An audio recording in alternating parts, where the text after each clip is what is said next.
Hello दोस्तों, chapter 3 की video start हो गई है। फर्स्ट वीडियो है चैप्टर 3 से। तो क्वेश्चन नंबर फर्स्ट क्या है, linear equation in two variable, chapter 3 start है। और चैप्टर 3 से जो फर्स्ट क्वेश्चन है वो है solve 2x plus 3y equal 11 and 2x minus 4y equals to -24, hence find the value of m for which y equals to mx plus 3। Okay, तो दोस्तों first of all आपको करना क्या है, सबसे पहले आपको ये जो इक्वेशंस मैंने दी हुई हैं, आपको ये दो इक्वेशन, इनको आप चाहें तो आपने पढ़ी हुई हैं तीन टाइप।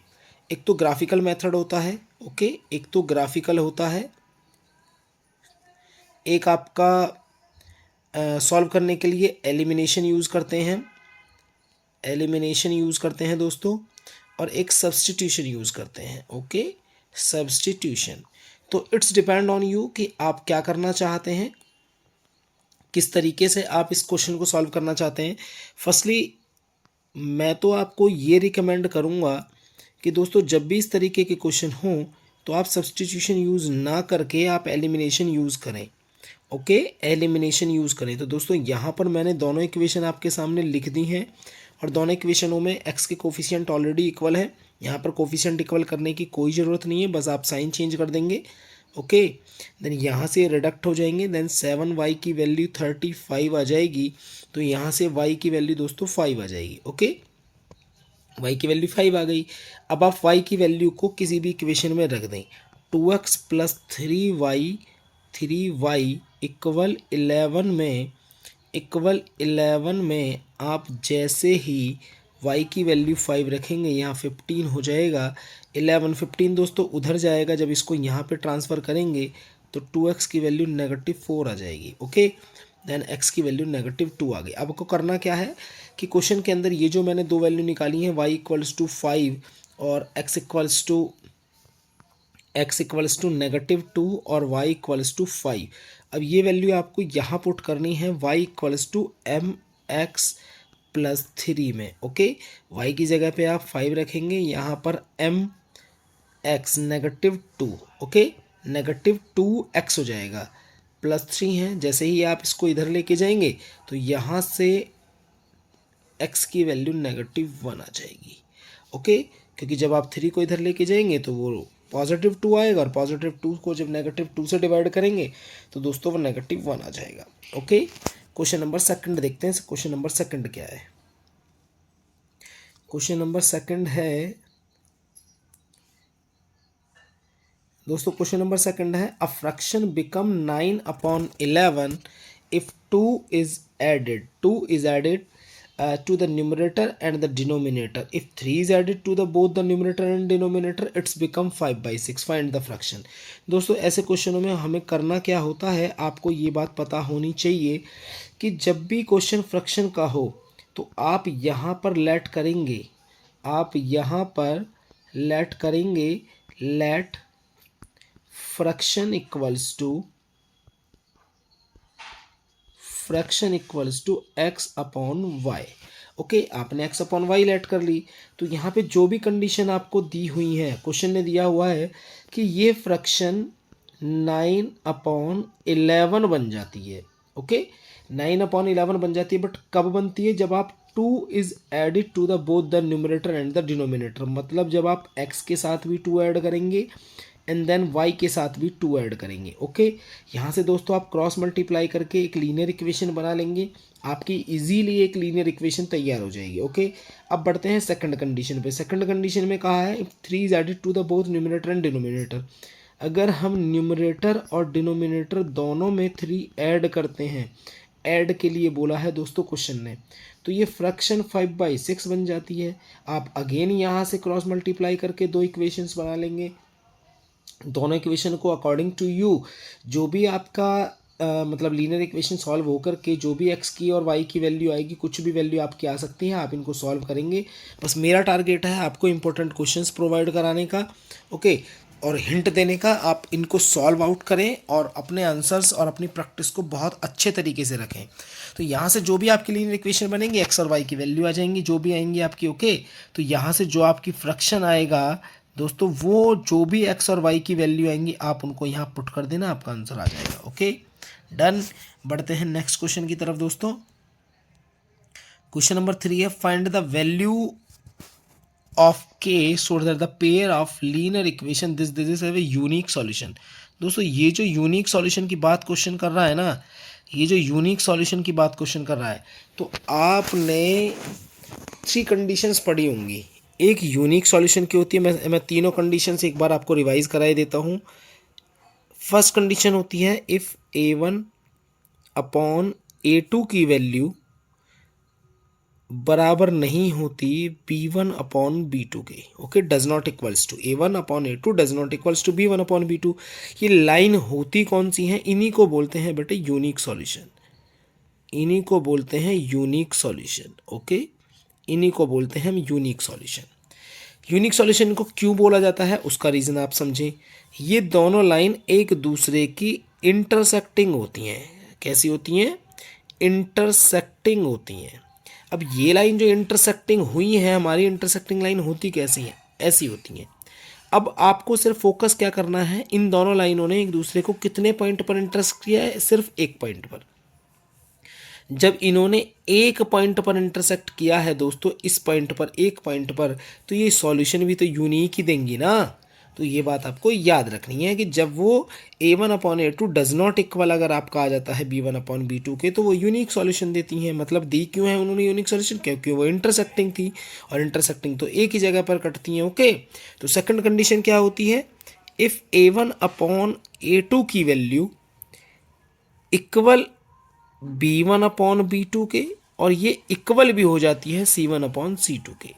देखिए c1 अपॉन c2 हम तब चेक करते हैं जब हमारा a1 अब a2 b1 b2 के बराबर आ जाता है।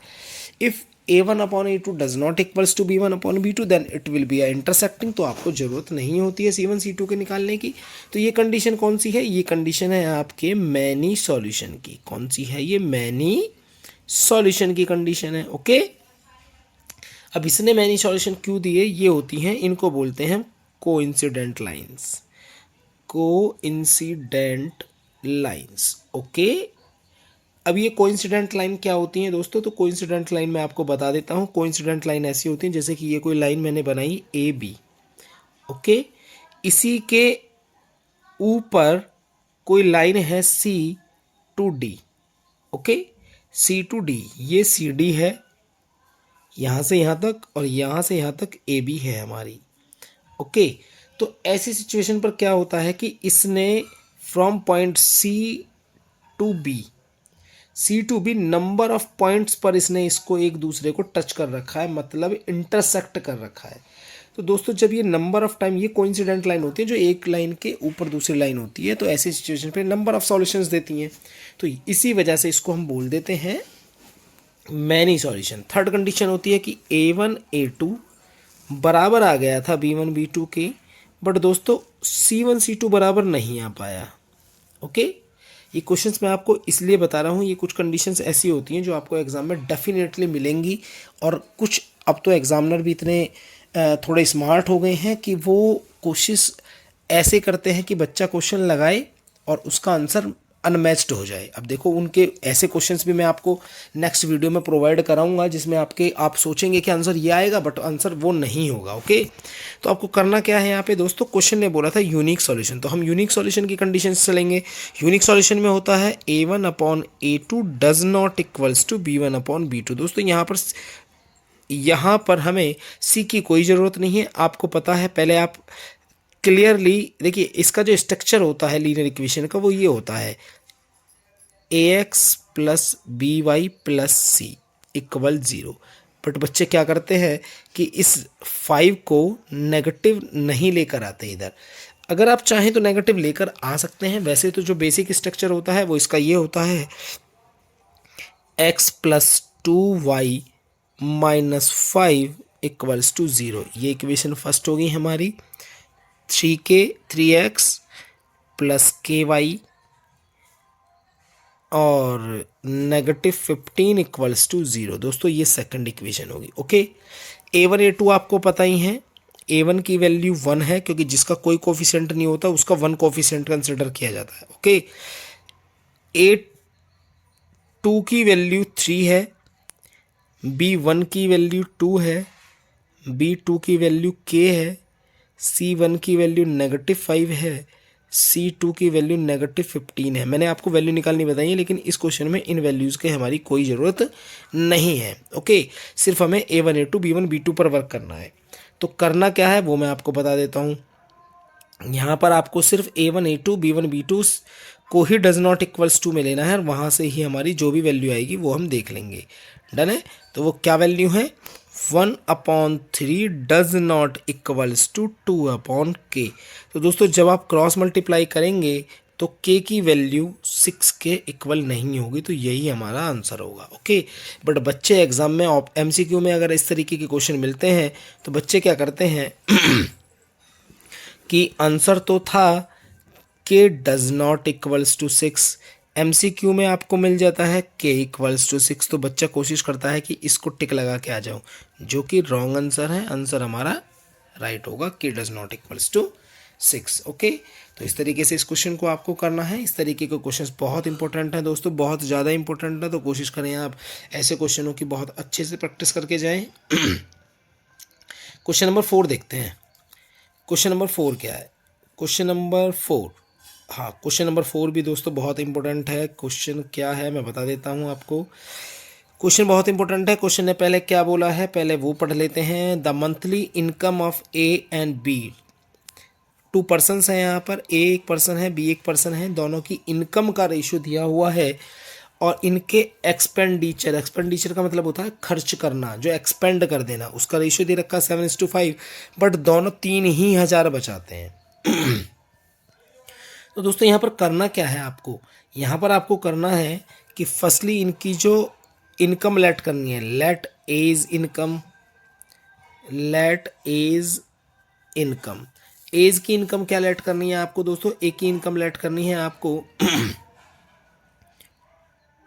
5x, और जो बीज इनकम लेट करनी है दोस्तों आपको वो 4x लेट करनी है। डन है, क्योंकि देखो सेम रेशियो सेम कांस्टेंट के साथ लेट किया जाता है, बट अब यहाँ पर इनका एक्सपेंडिचर लेट करना, लेट एज एक्सपेंडिचर, तो दोस्तों वो हो जाएगा हमारा 7y।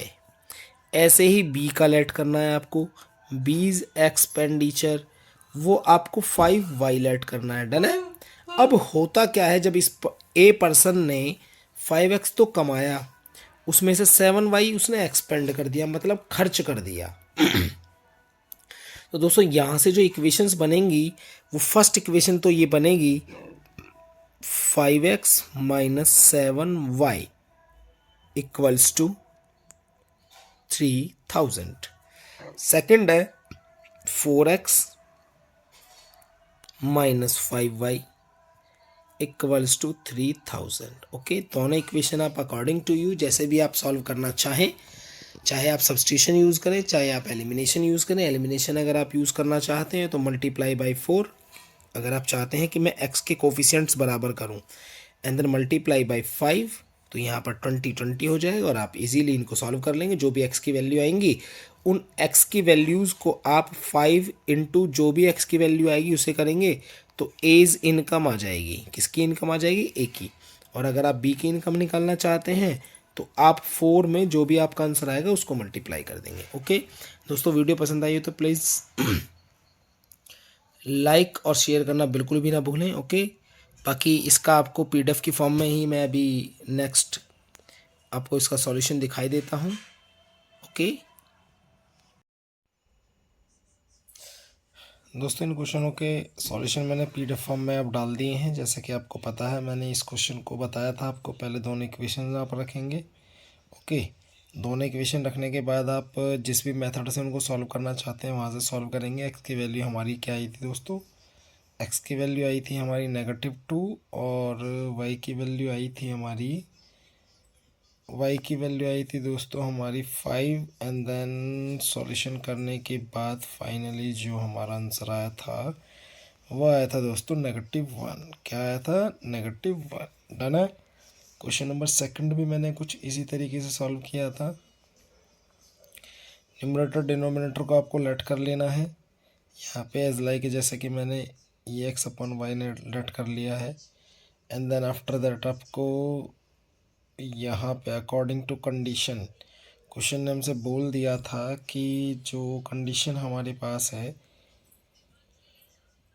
न्यूमरेटर डिनोमिनेटर दोनों में 2 ऐड करने की, तो वो ऐड कर लेनी है। देन आफ्टर दैट आपको नेक्स्ट कंडीशन जो थी वो थी यहाँ से क्रॉस मल्टीप्लिकेशन करके आपकी एक इक्वेशन बन जाएगी। इक्वेशन कुछ इस तरीके से बनेगी 11x minus 9y, 11x minus 9y equals to -4। Then आपको करना क्या है, यहाँ पे नेक्स्ट सेकंड कंडीशन जो थी when 3 is added to the numerator and denominator, यहाँ पे इस कंडीशन से इक्वेशन बना लेनी, दोनों इक्वेशन सॉल्व कर लेनी है। y की वैल्यू 9 आ जाएगी दोस्तों आपकी, और x की वैल्यू 7 आ जाएगी। x की वैल्यू 7, तो आपका आंसर क्या आ जाएगा 7/9। ओके, तो ये बात ध्यान रखनी है आपको। एक मिनट, अब देखिए नेक्स्ट क्वेश्चन था क्वेश्चन नंबर 3। यहाँ पर क्वेश्चन ने कंडीशन दी हुई थी हमसे डज नॉट इक्वल वाली। यहाँ से इसको चलेंगे लेकर के की वैल्यू आ जाएगी 6। Hence except the value of, ये क्वेश्चन पूछने लग रहा है की वैल्यू 6 नहीं हो सकती। ओके, की वैल्यू 6 के अलावा 6 के अलावा कुछ भी हो सकती है, हैव अ यूनिक सॉल्यूशन। तो ये बात आपको ध्यान रखनी है इसमें, ठीक। और लास्ट क्वेश्चन है हमारा एक्सपेंडिचर। आपको पहले इनकम को लेट कर लेना है एक्स की फॉर्म में, और देन आफ्टर दैट वाई को भी इनको लेट कर लेना है आपको वाई की फॉर्म में। देन आपको यहाँ से इक्वेशंस मैंने आपको बता दी थी, इक्वेशंस ये बनेंगी मल्टीप्लाई आप ऊपर 4 नीचे 5 के करेंगे। वहाँ से आपको इक्वेशन सॉल्व होने के बाद वाई की वैल्यू 100 आ जाएगी, एक्स की वैल्यू 1000 आ जाएगी, और एक्स की वैल्यू 2000 आ जाएगी। यहाँ से जो इनकम आएंगी 10,000 और 8,000 आएगी। ओके दोस्तों, नेक्स्ट वीडियो के लिए आप सब्सक्राइब रखें और बाकी वीडियो को शेयर ज़रूर करें, ताकि आपके जो फ्रेंड्स हैं वो भी वीडियो को देख के इसका पूरा फ़ायदा उठा सकें। Okay, thank you so much.